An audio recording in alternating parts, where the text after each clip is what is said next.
Welcome back to Vibrance. You're here just in time to learn about how to choose the right font for your brand. Think of your fonts as a closet of clothing.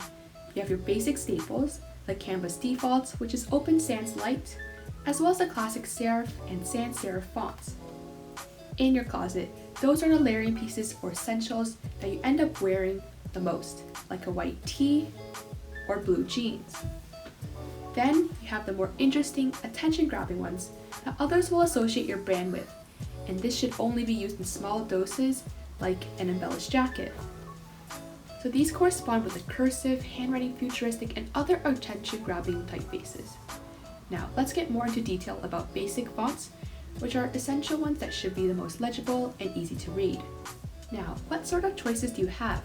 There are geometric, humanist, old style, traditional, modern, and slab serif.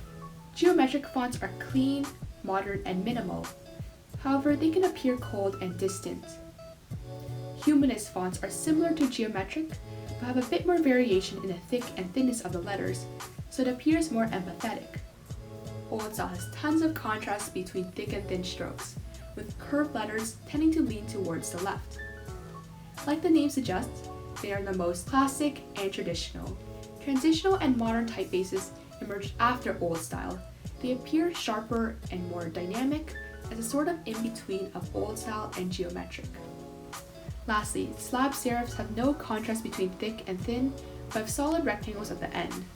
This one's a bit more niche, so it can convey vastly different messages.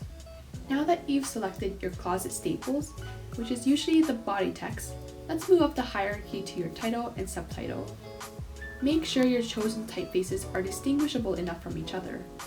Either keep the font the same, or change it completely, or else you'll end up with feeble variations that don't complement each other. I like to see if the typeface has italics or bold fonts, because you can guarantee they'll match without putting in too much effort into choosing different fonts.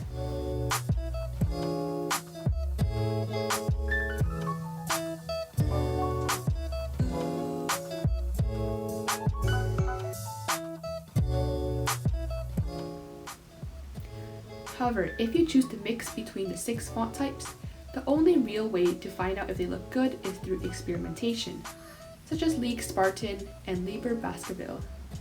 I recommend going to Canva's presets for inspiration. You may also consider increasing the spacing between the letters. Lastly, the title and only the title is where you can have a little more fun and play around with more experimental styles. Again, never use this as your body text, as you can observe by the side-by-side comparison.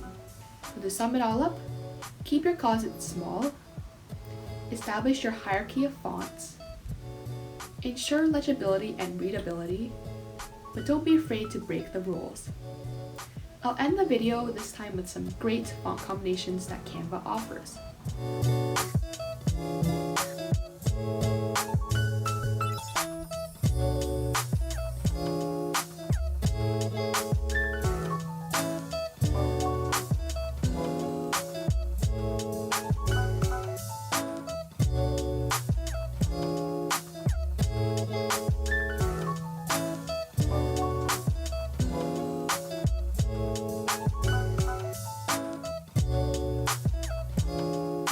Thank you for tuning in to week 5 of Vibrance.